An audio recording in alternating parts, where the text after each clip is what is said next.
Ici, dans la question 1a, on nous demande de montrer que G est défini sur R privé de Z.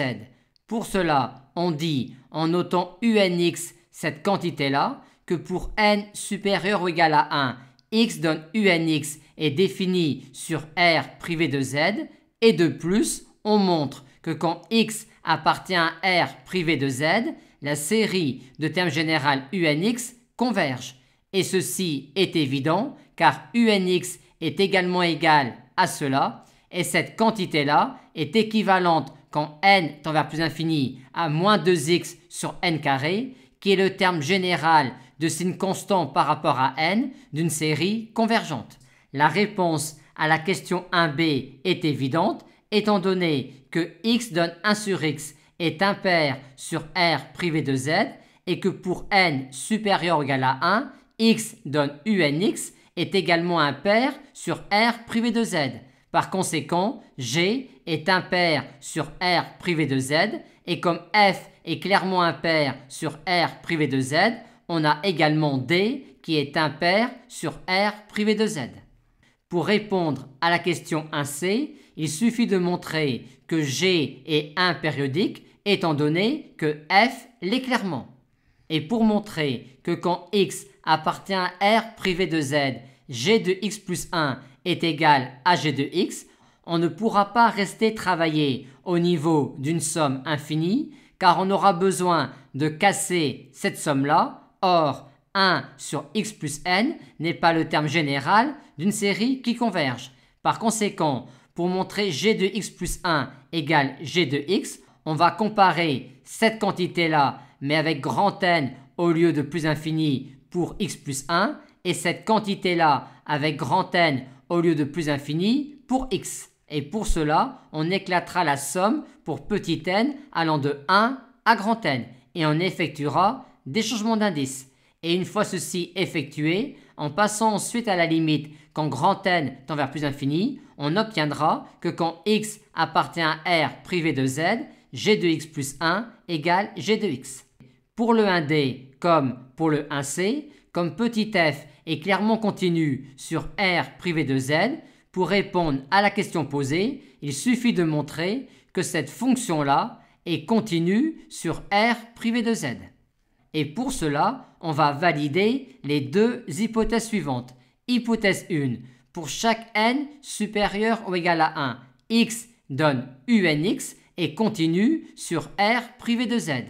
Hypothèse 2. On va montrer que pour un segment quelconque inclus dans 0 ouvert plus infini ou inclus dans un intervalle ouvert R, R plus 1 où R est un entier relatif inférieur ou égal à moins 1, il y a convergence normale sur le segment de la série de fonctions de terme général UN.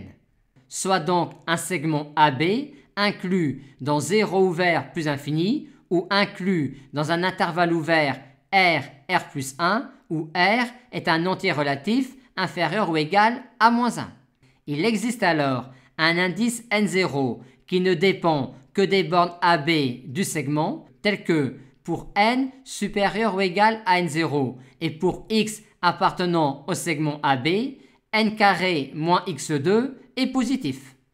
Aussi, à partir de cet indice n0-là, peut-on considérer que la valeur absolue de UNX est égale à cela.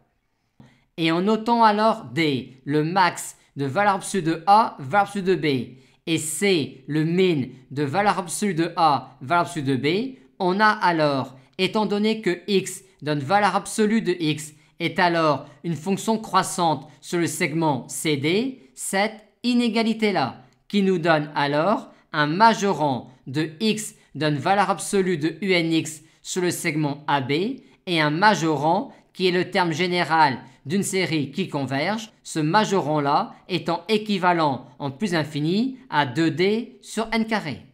Et de la validation des hypothèses 1 et 2, on en conclut que petit g est continu sur R privé de Z. La question 2a ne pose pas de problème particulier.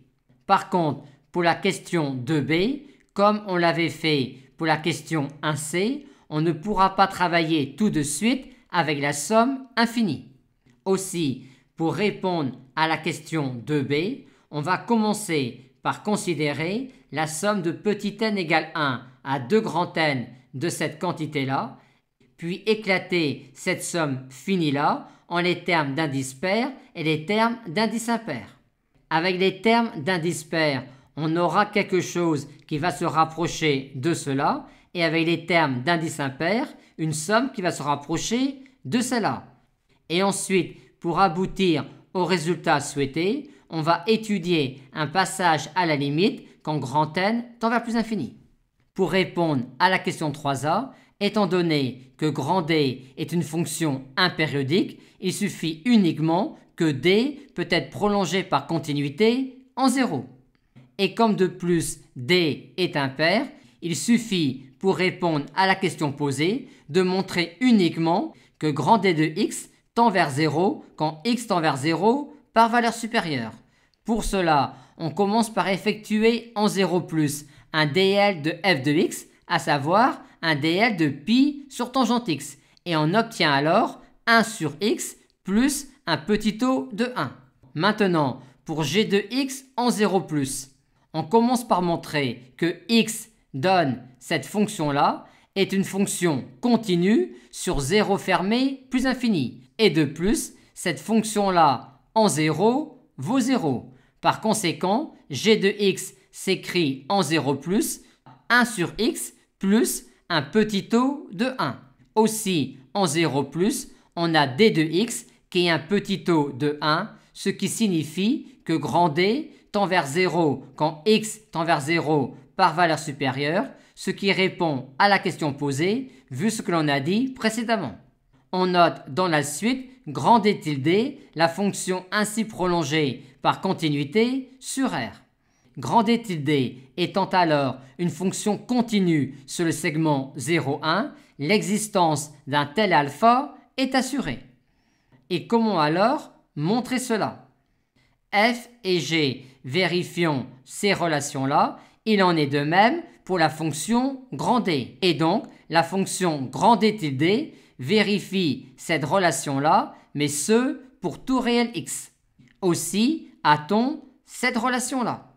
Or, alpha sur 2 appartient au segment 0,1 et de même pour alpha plus 1 sur 2. Par conséquent, ces deux quantités-là sont inférieures ou égales à grand M et leur somme est égale à 2 fois grand M. Par conséquent, cette quantité-là ainsi que celle-là est égale à grand M, ce qui démontre déjà la relation souhaitée pour n égale 1. Et au passage, on a montré que si on a un réel alpha 0 du segment 0,1, la valeur de grand D tilde en alpha 0 est égale à grand M, il en est alors de même pour la valeur de grand D tilde en alpha sur 2, ce qui nous permet alors, par récurrence immédiate, d'avoir cela.